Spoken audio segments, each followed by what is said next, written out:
오늘 제가 말씀드리는 주제는 죽음에 이르는 병, 치유할 수 있는 딱 한 가지 방법이라는 제목을 한번 다뤄봤어요. 그렇다면 우리가 죽음에 이르는 병이 과연 뭔가, 뭐 암인가, 당뇨인가, 고혈압인가, 뭐 이렇게 생각하시는 분들도 있을 겁니다. 그러나 암이나 고혈압이나 당뇨나 이런 병들은 다 치료할 수 있어요. 약도 있고 병원에 가면 웬만큼 다 치료가 됩니다.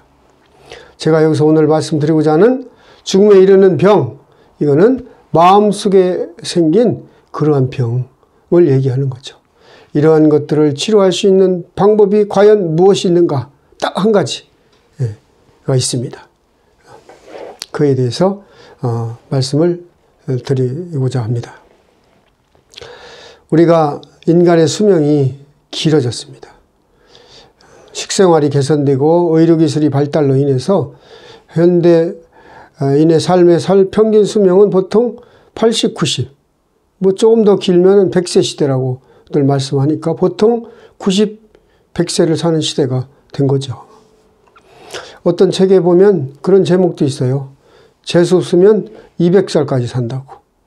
어떻게 보면 200살까지 사는 거는 재앙일 수도 있겠죠. 그러나 평균적인 삶이 만약에 150이다. 그러면 200살까지 사는 거는 행운일 수도 있지만 현재의 삶의 속에서는 재앙일 수도 있죠. 그래서 평균적인 삶이 90이지만 결코 이것이 짧은 인생은 아니라고 생각합니다. 우리가 30년의 시간, 태어나서 그 시간은 성장하고 배우고 또 뭐 이렇게 취업 준비하고 이러느냐고 한 30년을 보내죠.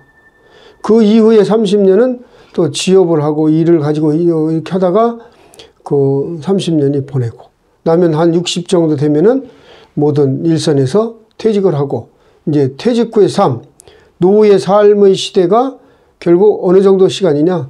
20년, 30년의 시간을 우리는 살아가야 되는 겁니다. 우리가 20년만 잡아도 이거를 잠자는 시간, 식사하는 시간 빼고 실질적으로 움직이는 시간만을 따져봤을 때도 한 8만 시간이 된다고 그래요. 이 많은 시간을 우리가 돈이 있다고 해서 즐겁게 보낼 수 있느냐? 천만의 말씀, 만만의 말씀입니다. 이 많은 시간과 그 남은 기간을 즐겁고 행복하게 보내려고 하면은 경제적인 문제도 중요하지만 일을 가지고 있는, 즐겁게 할 수 있는 일을 만들고 해나가는 것이 훨씬 중요하다. 그래서 사람은 경제적으로 만족했을 보다도 정신적으로 만족했을 때 정신적인 그런 행복의 지수, 행복의 수준이 훨씬 높잖아요. 그래서 우리는 미래의 20년, 30년을 준비하는 그런 자세가 필요하다. 이런 준비를 언제 해야 되냐? 지금 해야지, 지금부터. 바로 지금부터. 그러니까 퇴직하기 전부터 준비를 해서 퇴직 후에 20년, 30년의 삶은 우리 나만의 색깔을 가지고 나만의 브랜드를 가지고 진짜 행복한 그런 삶을 살아야 된다. 그런 말씀을 드리고자 하는 겁니다. 키에로 케고로라는 그런 철학자가 있었죠. 덴마크에. 이 사람이 얘기를 했어요. 다 아시는 얘기지만 죽음에 이르는 병. 어떤 상태의 병이야? 희망적이지 않은 상태, 절망적인 상태, 이런 거를 그 사람은 죽음에 이른 병이라고 했습니다. 사람은 뭔가 의욕이 없고 목표가 없고 이랬을 때 의기소침하고 질병도 찾아오고 결국 죽게 되는 거죠. 우리는 역사 속에 나온 인물들을 통해서도 봤고 내 스스로, 여러분들 스스로에도 느꼈을 것이고, 아, 이것이 내 꿈이 없는 삶, 목표가 없는 삶이 나이가 절망적인 삶이고 죽음에 이르는 질병이 될 수 있다는 것을 많이 느끼셨을 수도 있을 겁니다. 저는 대학에서 한 20년 넘게 강의를 했죠. 근데 저한테 강의를 들었던 많은 분들 중에 유치원 원장님이나 어린이집 원장님들이 좀 계셨었어요. 그분들이 학교에 오시면 늘 즐겁고 이렇게 에너지가 넘치고 그랬습니다. 그래서 제가 강의를 하는 입장이었지만 그분들을 부러워했죠.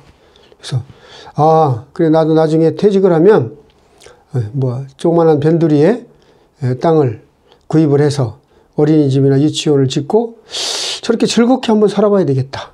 그래서 보육교사 자격증도 한번 받았습니다. 그래서 그 얘기를 그분들한테 하니까 그러는 거예요.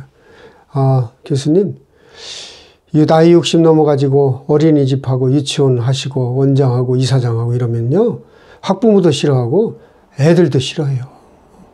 그래서 그 말씀을 듣고 바로 그 순간에 그 꿈을 접었습니다. 또 맞는 말씀이거든요. 근데 또 저한테 강의 들었던 분 중에 몇 분들이 실버타운이나 요양원 또 원장님들이 계셔서, 아, 나중에 퇴직 후의 삶은 바로 이 저거구나. 그래서 제가 사회복지사 또 자격증을 또 준비를 했습니다. 근데 지금 와서 생각해 보면 나이 60이 넘고 70이 돼서 건강하지 못하고 이럴 경우에 됐을 때는 내가 그러한 요양원이나 실버타운을 운영하는 케어하는 사람이 되는 것이 아니라 제가 그 속에 들어가 케어를 받아야 되는 그런 대상이 될 수 있다는 것을 또 느끼고, 아, 이것도 좀 고려해야 되겠다, 그런 생각을 했습니다. 그래서 제가 이제까지 생활하면서 축적해온 그런 지혜, 지식, 또 경험, 이런 것들을 함축해서 뭔가 다른 분들한테 조금이라도 도움이 될 수 있는 그런 일을, 꿈과 희망을 줄 수 있는 그런 역할을 하면서 살아야 되겠다. 그래서 그 희망 제작소라는 유튜브 채널도 개설을 했고, 또 희망 아고라, 그 희망이 모이는 곳, 또 희망이 토론되는 곳, 그래서 미래전략연구원이라는 그런 연구소도 이렇게 구상을 하고 있는 겁니다. 저는 철학자도 아닙니다. 그렇다고 또 종교인도 아닙니다. 그렇다고 지식이 많은 지식인이냐, 그것도 아니죠. 여러분들과 똑같이 오늘을 고민하고 또 내일의 일을 고민하는 그런 사람입니다. 하지만 고전에도 있듯이 삼인행이 필요하사 세 사람이 걸어가면 반드시 그 속에는 스승이 있다. 제가 드리는 말씀을 그냥 듣고 흐르시는 분도 있겠지만 제가 드리는 말씀을 요만큼이라도 깊이 있게 들으시고 여러분들의 삶에 어떤 변화를 일으키고 여러분들이 앞으로의 목표 설정을 하는데 조금이라도 도움이 돼서 여러분들이 행복해지고 무언가 더 보람 있는 그런 삶에 도움이 된다고 하면 저는 굉장히 만족하고 행복하게 될 겁니다. 그래서 제가 앞으로 이러한 주제를 가지고 주로 퇴직 후의 삶, 또 직장인들이 어떻게 재테크를 해야 될 것인가, 또 젊은 이들은 대학 진학을 어떠한 측면에서 학과를 선택해야 되고 직업을 어떻게 선택해야 될 것인가, 주로 이러한 내용을 가지고 여러분들을 찾아뵐까 합니다. 그러니까 제 목표는 간단합니다. 저 강의를 듣는 여러분들이 한테 새로운 길을 제시해주고 또 여러분들의 같은 동반자가 돼주는 것이고 여러분들의 고민과 문제를 같이 해결하는 그런 역할을 하는 겁니다. 그래서 결과적으로 이러한 작은 저의 얘기들이 여러분들한테 영향을 줌으로써 여러분들의 이 인생을 바꾸는 그런 거. 그러니까 꿈이 없고 목표가 없고 뭔가를 해야 될지를 모르는 그런 절망적인 상태에 있는 그런 여러분들한테 뭔가 조금이라도 도움이 되고 새로운 목표를 설정하고 희망을 갖게 하는 그러한 역할을 한번 해보고 싶은 것이 제 욕심인 것입니다. 그래서 그 소설가가 쓴 그 미국의 오헨이라고 그 사람이 쓴 소설 중에 하나가 마지막 입사라는 그런 소설이 있습니다. 다 아시는 얘기예요. 그 불치의 병에 걸려 누워있는 어린 소녀가 그 창밖에 있는 떨어지는 낙엽을 바라보면서 하루하루 떨어지는 낙엽을 보고 마지막 남은 잎새 저 하나가 떨어지는 순간에도 순간에 나는 이제 죽겠구나, 이런 절망을 가지고 있을 때 그 할아버지가 그 소녀의 마음을 알고 그 벽에 나뭇잎을 페인트로 그려놓잖아요.